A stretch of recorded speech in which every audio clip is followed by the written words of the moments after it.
Donc maintenant, Mars. Mars est actuellement, au moment où vous regardez, où j'enregistre plutôt cette vidéo, parce que je ne sais pas quand vous allez regarder cette vidéo, en bélier. Mars sera en bélier jusqu'au 6 janvier de l'année prochaine, de 2021. Donc Mars est ici en bélier. Il est aux alentours de Chiron, qui est en bélier, qui sera jusqu'en 2026. Donc la conjonction Mars-Chiron va accentuer évidemment l'énergie de Chiron et les questions de santé qui peuvent en découler.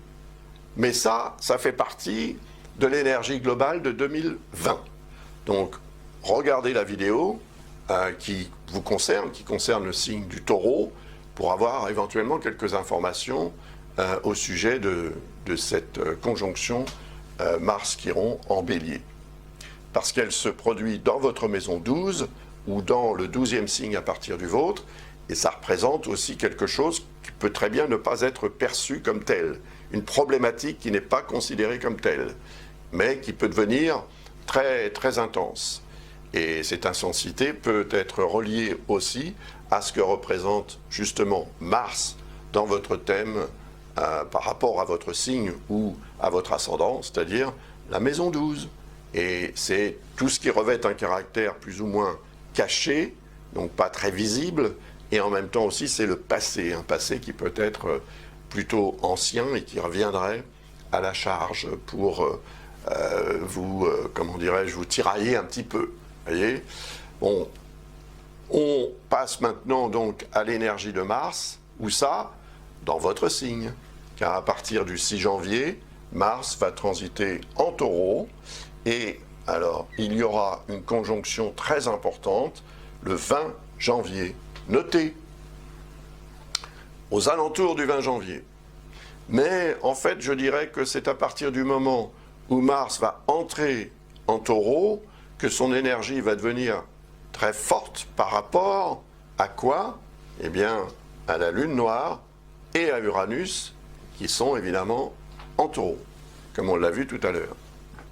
Donc Mars va donner un coup de fouet à cette conjonction Lune noire-Uranus, donc au changement que représente Uranus et à la déstabilisation qui peut en découler soudainement, puisqu'avec Mars, on est quand même dans une logique de soudaineté, voire quelque chose d'assez agressif même. Donc il faudra faire preuve de prudence pendant ce début d'année, ce tout début d'année, à partir du 6 janvier plus particulièrement, et je dirais jusqu'à la fin en fait du transit de Mars en Taureau. Et si on regarde ici, puisque c'est noté, eh bien ce sera jusqu'au 4 mars. Voilà. Mais disons que c'est surtout pendant le mois de janvier que l'énergie de Mars sera forte par rapport à cette conjonction Uranus-Lune noire. Et ça n'aura pas un effet que chez vous ou pour vous, ça aura un effet global sur la planète tout entière. Car évidemment, en étant à la conjonction d'Uranus et de la Lune noire, Mars sera aussi en dissonance avec ces deux-là, Jupiter et Saturne, en Verseau. Ça peut compliquer beaucoup les choses pour la planète tout entière. Donc le monde entier, la situation telle qu'elle est aujourd'hui n'est pas brillante et on craint qu'il y ait évidemment des retombées, voire une deuxième vague, etc. Enfin, tout un tas de choses qui peuvent devenir très compromettantes pour le monde entier.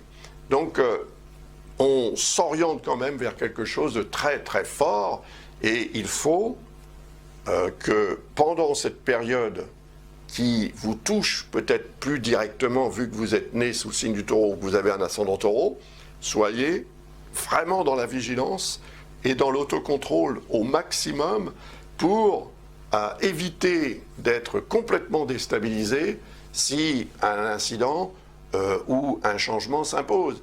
Parce que dans la vie, malheureusement, ça arrive de temps en temps. Et il faut faire preuve de souplesse et aussi faire en sorte d'être dans un mode d'acceptation, sans être fataliste, mais en mode d'acceptation pour reconnaître que ce qui se passe d'important dans la vie est important aussi sur le plan du chemin de vie en fonction de cette notion d'évolution spirituelle, par exemple. Voilà. Et puis ensuite, Mars va continuer son périple pour passer quelque temps en Gémeaux, 6 semaines très précisément, c'est le temps que met Mars pour traverser un signe. Ça va durer jusqu'au 23 avril. Voilà. Et là, en fait, Mars transite le 2e signe à partir de votre ascendant, qui correspond aussi à la 2e maison, qui représente votre rapport à la matière, à l'argent et à la nourriture, l'alimentation. Donc ce Mars en transitant la maison 2 peut vous rendre beaucoup plus intense en ce qui concerne la gestion ou la défense de vos intérêts ou la défense même de votre gamelle, si je puis dire. Vous donnez votre alimentation, votre nourriture, ce qui est pour vous ne sera pas pour quelqu'un d'autre.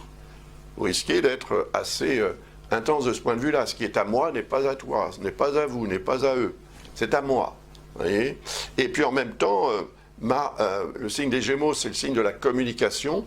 Donc ça peut indiquer aussi une période au cours de laquelle quelques accrochages et autres disputes, effectivement, pourraient se manifester. Peut-être même à cause de ce que je viens de vous dire au niveau de ce qui est à vous n'est pas aux autres. Et ce côté peut-être un petit peu trop personnel risque d'avoir un effet pas forcément très favorable sur les relations humaines. Mais par contre, Mars sera en harmonie avec ce qu'il y a ici en Verseau, à savoir Jupiter et Saturne, et ça peut être un moment intéressant aussi pour prendre une décision en ce qui concerne votre situation sur le plan professionnel, par exemple, en vue d'améliorer cette situation et de profiter peut-être aussi d'une opportunité d'évolution sur le plan socio-professionnel ou de faire une démarche qui aura des répercussions un peu plus tard dans l'année, des répercussions de préférence positives. Donc, tout n'est pas évidemment noir. C'est loin d'être le cas. Mars peut vous permettre d'être aussi très dynamique dans la gestion de vos affaires et dans la relation surtout avec l'autorité, la hiérarchie, ou en rapport avec un projet que vous pourriez avoir et que vous pourriez envisager de concrétiser à cette époque, ou pendant cette période, entre le 4 mars et le 23 avril. Ensuite, Mars va continuer évidemment et traverser le signe du Cancer jusqu'au 11 juin. Alors en Cancer, eh ben, vu que c'est un signe d'eau, Mars est plutôt en accord, en harmonie avec votre signe ou votre ascendant. Et là, il transite le 3e signe à partir du vôtre, qui représente vos moyens de communication. Les taureaux fonctionnent beaucoup du point de vue communication à l'émotionnel. Leur émotivité les rend soit très communicatifs, soit pas communicatifs du tout. Donc il y a vraiment taureau et taureau. Mais bon vivant quand même, le taureau qui l'est bon vivant aura tendance à fonctionner beaucoup sur le plan des relations humaines à l'émotionnel. Donc lorsque Mars transite en Cancer, il augmente le besoin de communiquer. Et il augmente aussi la dimension émotionnelle dans ces rapports que vous avez avec les autres.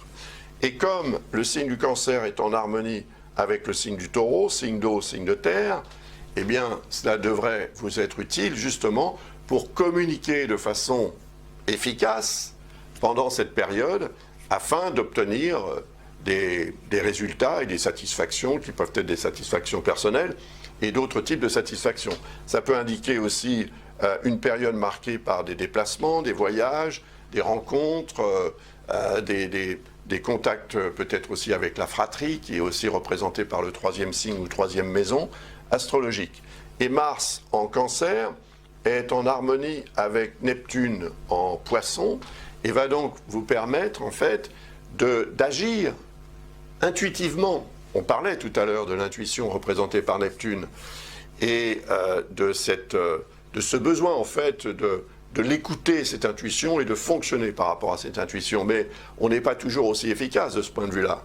Mais lorsque Mars transite un signe d'eau, et en particulier le signe du Cancer, qui représente votre mode de fonctionnement cérébral finalement, vu que la communication, ça passe quand même un petit peu par le cerveau, eh bien, ça vous permettra effectivement de créer un lien assez rapide et spontané avec votre intuition pour finalement vous en servir dans la communication et dans ce que vous aurez à faire concrètement. Parce que Mars représente aussi l'action. Donc vous serez certainement plus efficace pendant cette période. Profitez-en, n'est-ce pas? Après, Mars va passer dans le signe du Lion, également 6 semaines, donc jusqu'au 29 juillet. Voilà. Alors là, dans le signe du Lion, qui est un signe de feu, il n'est pas aussi à l'aise par rapport à votre signe ou à votre ascendant que dans le signe du Cancer. Parce que le feu et la terre, bon, ce ne sont pas des éléments qui, disons, cohabitent très facilement, même si cette cohabitation existe sur Terre, bien sûr. D'ailleurs, le noyau de la Terre est incandescent, est en feu. Mais si vous essayez vous-même, je veux dire, de mélanger de la terre et du feu, ça risque d'être un petit peu compliqué. Donc cette complication, on va la retrouver ici, dans le signe du Lion, qui est le 4e à partir du vôtre ou de votre ascendant, et il est donc relié tout naturellement à la maison 4 astrologique qui représente l'environnement familial, le foyer, le lieu de résidence, les membres de la famille, et l'environnement aussi familial, ou l'environnement résidentiel. Donc ce n'est pas uniquement votre adresse, votre lieu de résidence en tant que tel, c'est votre lieu de résidence de façon plus large. Donc ça peut être votre ville, votre région, votre État, ou votre pays, ou le pays dans lequel vous résidez. Donc Mars va créer une augmentation du besoin d'agir ou de réagir façon feu, donc intense. Et cette intensité, étant donné que le signe du Lion est donc, comme on vient de le voir, en dissonance avec le signe du Taureau, va devenir beaucoup plus difficile à gérer. Et elle peut devenir source de conflits, en fait, familiaux ou d'incidents aussi de parcours dans votre environnement résidentiel proche. Donc attention aux accidents aussi, attention aux accrochages, aux disputes éventuelles avec ceux qui vous entourent, qu'il s'agisse des membres de votre famille ou d'autres personnes qui pourraient vous sembler en fait une menace pour votre stabilité, votre bien-être familial ou le bien-être de ceux qui vous entourent. Et ça peut indiquer aussi un incident soudain ou un accident concernant un membre de la famille ou l'environnement familial ou même votre lieu de résidence, parce que ça peut représenter quelque chose qui tout à coup ne fonctionne plus, par exemple, ou bien c'est un incident météorologique qui vient endommager votre lieu de résidence d'une façon ou d'une autre. Enfin bon, ça ne sera pas forcément facile à gérer, d'autant plus qu'évidemment, en Lion, tout cela est opposé à Jupiter et Saturne. Donc, cela va avoir un effet d'exaltation, d'augmentation, en fait, de la réalité de ce qui se produira. Heureusement pour vous, Jupiter sera encore dans le signe des Poissons à cette époque, ce qui veut dire que c'est uniquement Saturne qui sera opposé à Mars, ou Mars qui sera opposé à Saturne. Mais c'est quand même assez compliqué cette opposition, parce que d'un côté vous avez la fonction action et de l'autre, Saturne, la rétention. Donc c'est comme si vous aviez vraiment envie et besoin d'agir, mais que vous ne le pouviez pas, parce que vous étiez limité ou bloqué par une autorité. Là-haut, c'est ce que je disais tout à l'heure, l'autorité, la hiérarchie peut-être, et ça peut indiquer aussi que ce qui se passera dans votre milieu ou noyau familial ou dans votre paysage ou votre environnement proche, résidentiel, sera en décalage en fait avec les réalisations ou les attentes en fait de votre hiérarchie par exemple, ou vos propres projets qui risquent d'être un petit peu compromis par ce qui se passera dans l'environnement familial. Donc pendant cette période, en fait, personnellement, hein, si j'étais né sous ce signe où j'avais un ascendant taureau, bien j'essaierais de prendre du recul et puis d'attendre que ça se passe, en étant le plus cool possible, voyez, afin d'éviter aussi de mettre de l'huile sur le feu ou du feu aux poudres. Ensuite, Mars va transiter en Vierge et ça va durer 6 semaines également, du 29 juillet jusqu'au 15 septembre. Mars en Vierge. La Vierge est un signe de terre. Hein, et en tant que tel, vu que le taureau est également en signe de terre, il y a automatiquement un lien harmonique. Ces signes de terre sont compatibles et complémentaires. C'est très facile de mélanger de la terre avec de la terre. Vous obtenez davantage de terre. C'est tout. Et ça peut être tout à fait intéressant par rapport à ce que vous avez envie de faire avec cette terre. Ici, on est dans le 5e signe à partir du vôtre. C'est le signe qui correspond à, disons, l'affectif dans votre vie et la façon de gérer cet affectif. C'est aussi l'aspect créatif, création, procréation.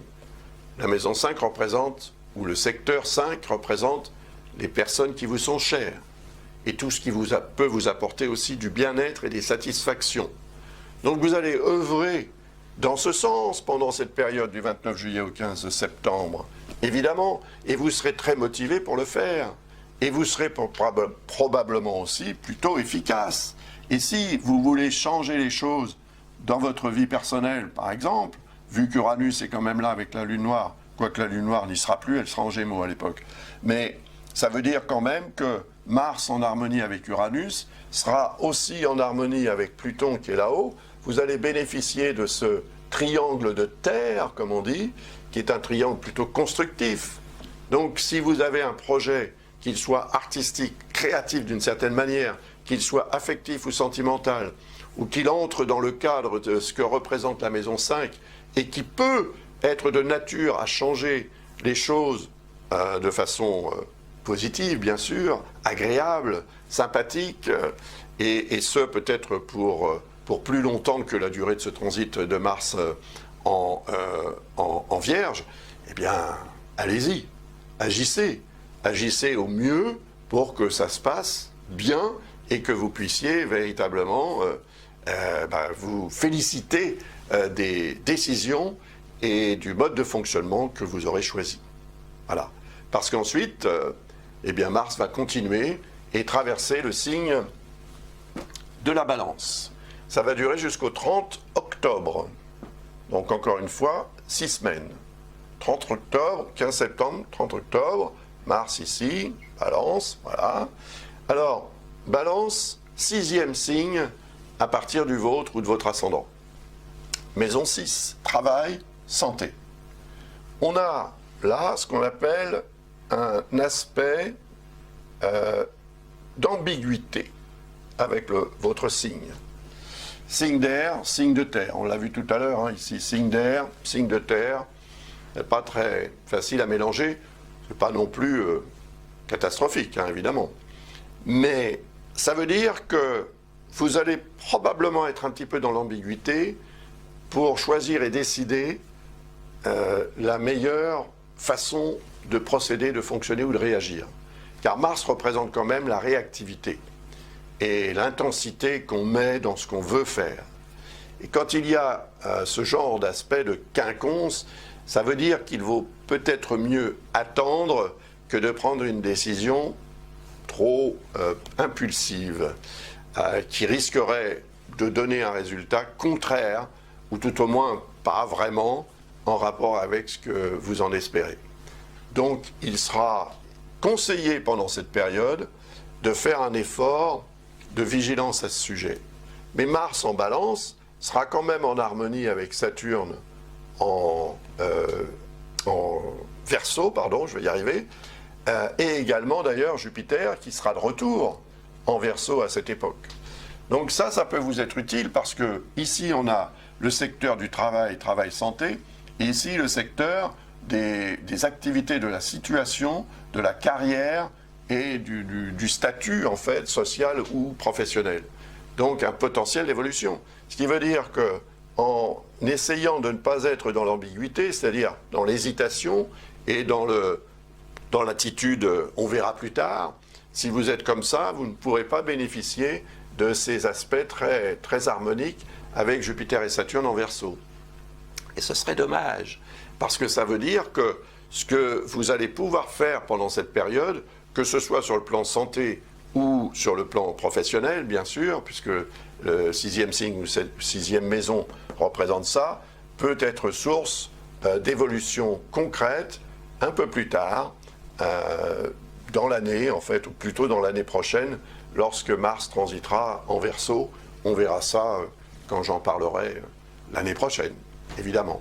Maintenant, après ce transit en Balance, évidemment, Mars va passer quelques 6 semaines aussi dans le signe du Scorpion. Ça va durer jusqu'au 13 décembre. Jusqu'au 13 décembre, donc, Mars sera ici en Scorpion. Donc le Scorpion, c'est le 7e signe à partir du vôtre. Il est diamétralement opposé au vôtre. Hein. Donc on peut tracer cette ligne en pointillé qui est supposée représenter une dissonance. Mais dans l'opposition, il y a une complémentarité, vu que le signe du Scorpion est un signe d'eau et le vôtre un signe de terre. Terre et eau sont des éléments compatibles et complémentaires, donc il y a une forme de complémentarité. Mais le 7e signe, ou 7e maison, représente le relationnel, et en particulier le relationnel de proximité, tel que le couple. Donc il est probable que pendant cette période, vous soyez beaucoup plus active ou actif au niveau du relationnel, ou en fonction de ce relationnel, ou pour favoriser ce relationnel, pour en obtenir quelque chose, pour agir dans ce relationnel afin d'obtenir quelque chose que vous désirez ou afin de traiter ou de gérer une situation que vous pourriez considérer comme étant importante, bien sûr, pour l'un comme pour l'autre. L'un comme pour l'autre ou l'un et les autres aussi, parce que cette maison 7 peut représenter le relationnel plus large, donc le relationnel professionnel par exemple. Et là, ça veut dire qu'il y aura peut-être un effort à fournir en ce qui concerne la gestion aussi du relationnel en rapport avec la maison 12 que représente, ou le 12e signe, que représente Mars. Donc la santé peut-être, soit la santé de votre couple ou d'un partenariat ou d'une collaboration, soit la santé de l'autre personne concernée, évidemment, puisqu'elle serait représentée par ce 7e signe ou 7e maison. Donc voilà, c'est une période assez intense parce que finalement, ce Mars sera en dissonance aussi avec le signe du Verseau où Jupiter et Saturne se trouvent. Donc ça peut devenir un petit peu tendu parce que Jupiter et Saturne là-haut montrent aussi que vous voulez quelque chose et que vous allez peut-être chercher à l'imposer à l'autre d'une façon qui ne sera pas forcément très diplomate. Voilà. Donc vous vous exposerez à des réactions plus ou moins virulentes et hostiles de la part de l'autre et des autres. Hein.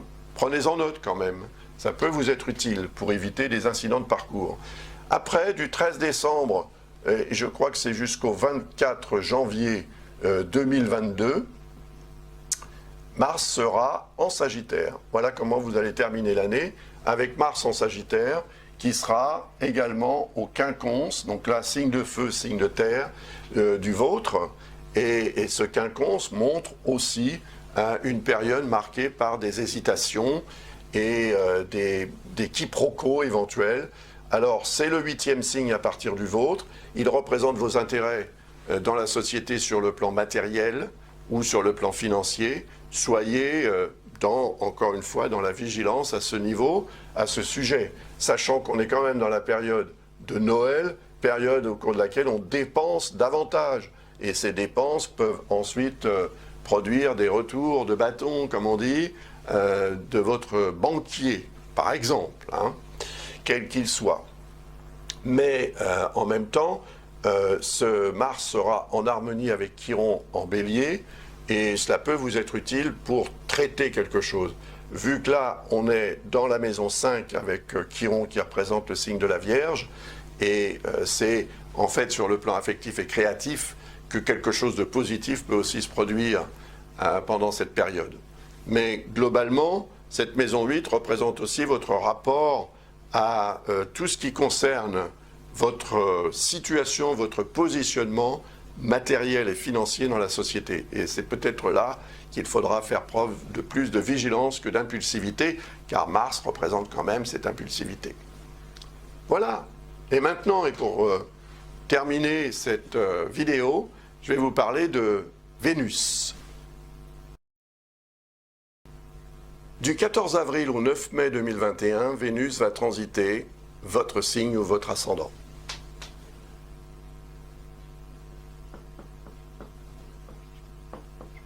Voilà, 14 avril, 9 mai, Vénus transite votre signe et va avoir évidemment un effet positif. C'est le rôle de Vénus d'apporter une touche d'amélioration sensible. Ça n'est pas forcément quelque chose d'extraordinaire, mais quand on sait que Vénus représente votre signe ou votre ascendant Taureau, eh bien, son influence est beaucoup plus forte dans ce signe que dans tout autre signe.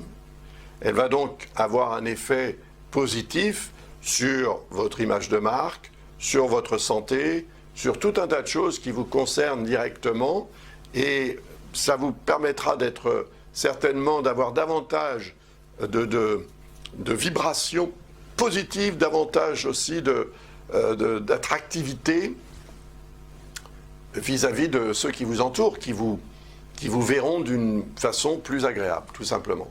Donc c'est le côté agréable de Vénus qui peut vous apporter aussi beaucoup, parce que Vénus représente également la chance, les bonnes et belles choses de la vie. Donc pendant cette période, il est possible aussi que vous soyez beaucoup plus en quête de tout ça. Déjà qu'étant influencé par ce signe du Taureau, vous êtes probablement quelqu'un qui apprécie les bonnes et belles choses de la vie, eh bien ce sera encore plus fort pendant cette période de 3 semaines de transit de Vénus en Taureau. Et je pense que ça peut vous être effectivement très agréable, très utile, si évidemment vous ne dépassez pas non plus les limites raisonnables, ce qui pourrait aussi se remarquer quand Vénus transite le signe. Mais bon, il est probable quand même que cet astre représente une protection et en même temps une augmentation du facteur chance. Donc ce facteur chance, vous pouvez l'utiliser comme vous le souhaitez, hein. Soit en allant au casino, soit en faisant un loto, soit tout simplement en vous disant j'ai davantage de chance, donc cette chance je vais la mettre au service de ma vie, sur le plan professionnel, sur le plan personnel, d'une manière ou d'une autre, comme vous le sentirez. Voilà. Et Vénus sera effectivement un astre intéressant pour vous pendant cette période. C'est votre planète, donc à chaque fois que cette planète, et ça arrive une fois par an, que cette planète transite votre signe, elle l'exalte en fait, elle le met en surbrillance, ce signe, et cette énergie vénusienne du Taureau devient beaucoup plus conséquente et peut devenir effectivement une source de grande satisfaction, de grande joie, de belles surprises, etc. Et il ne faut pas vous en priver, d'autant plus que ça va se produire quand même pendant la période Taureau. Donc le Soleil sera également dans ce secteur, tout au moins à partir du 20 avril, il sera dans ce secteur et ça va doubler ou augmenter vraiment beaucoup l'énergie positive de Vénus, qui se retrouvera peut-être, si vous êtes né avant le 9 mai, qui se retrouvera dans votre révolution solaire. Ça veut dire qu'elle n'aura pas qu'une influence pendant 3 semaines, mais elle aura cette influence pendant toute l'année de révolution solaire jusqu'à votre prochain anniversaire en 2022.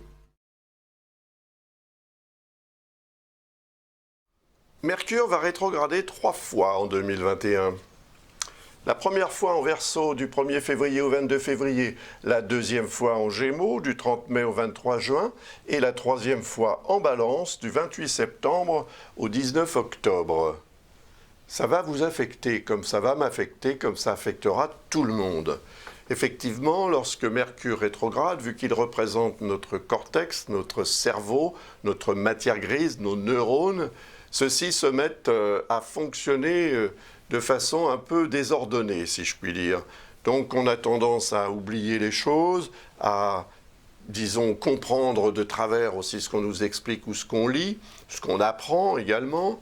Donc ça peut être un peu compliqué quand on suit des études, par exemple, ou si on a des démarches importantes à faire, administratives ou autres. Et voilà, il faut donc, pendant ces périodes, faire un effort vraiment accru de vigilance pour éviter l'énervement et les contrariétés issues d'erreurs qu'on pourrait commettre soi-même, mais sachant que les autres seront également autour de vous affectés par cette même rétrogradation de Mercure, par rapport à leur thème différemment, évidemment, mais quand même. Et donc ça peut augmenter aussi le risque d'erreurs commises et de malentendus dans les relations avec les autres. C'est-à-dire que vous aurez autant de mal à faire passer vos messages personnels, tout en ayant l'impression de ne pas avoir du mal d'ailleurs, mais d'une certaine manière, ce que vous direz ne sera pas entendu comme vous l'entendrez vous, ou pas lu comme vous l'aurez vous imaginé en écrivant. Donc il y a effectivement un risque de décalage entre les personnes, en fait, du point de vue de cette notion de communication que représente Mercure. C'est aussi les outils de communication que représente Mercure, donc la voiture, le téléphone, même ne serait-ce que le stylo qui vous sert à écrire, qui tout à coup ne fonctionne plus ou que vous perdez, etc. Donc des impondérables aussi indépendants de votre volonté, genre une grève, genre un train qui ne part pas à l'heure ou qui part trop tôt ou que vous loupez tout simplement parce que vous n'aurez pas pris vos dispositions suffisamment à l'avance, etc. Donc voilà. Cela dit, ça peut avoir quand même des répercussions. Par exemple, il est fréquent de constater qu'un incident qui se produit lors de la première rétrogradation se répercute pendant la deuxième et enfin au niveau de la troisième, comme si c'était la troisième qui représentait le résultat final. En fait, c'est le bouquet, si vous voulez. Donc là, on est dans le 10e secteur de votre thème par rapport à votre signe ou votre ascendant. Le signe du Verseau est le 10e. Il est donc relié à la 10e maison qui représente quand même l'autorité, la hiérarchie. Donc les rapports que vous entretenez ou pas avec l'autorité risquent d'être un petit peu nébuleux, c'est le moins qu'on puisse dire. Et vous aurez peut-être du mal à comprendre ce qu'on vous demande, ou vous aurez aussi peut-être du mal à exprimer ce que vous revendiquez ou revendiquerez éventuellement. Là, c'est possible. Et puis, la maison 10 représente aussi vos projets. Donc, si vous avez un projet, il peut être retardé pendant cette rétrogradation. Et si vous tenez absolument à ce que ce projet se fasse pendant la rétrogradation, il est possible qu'il devienne une source d'incidents ultérieurs. Et ces incidents ultérieurs peuvent se produire au cours de la deuxième rétrogradation, par répercussion. Là, on est dans le signe des Gémeaux, c'est le deuxième, à partir du vôtre. Deuxième signe, deuxième maison. Deuxième maison, l'argent. L'argent et l'alimentation et tout ce qui peut aussi vous apporter du bien-être quelque part. L'argent peut servir à vous payer des choses agréables, à passer de bons moments, etc. Ça peut représenter une période au cours de laquelle il peut y avoir un incident ou un malentendu au sujet de votre salaire, par exemple, ou des questions d'argent, des questions d'alimentation aussi, ou des questions alimentaires. Et ça peut provenir, en fait, d'une erreur commise là-haut, un peu plus tôt, lors de la première rétrogradation de Mercure. Et ce qui peut se produire là de désagréable, on peut dire, pendant la rétrogradation de Mercure, c'est vrai que ça peut être un peu contrariant.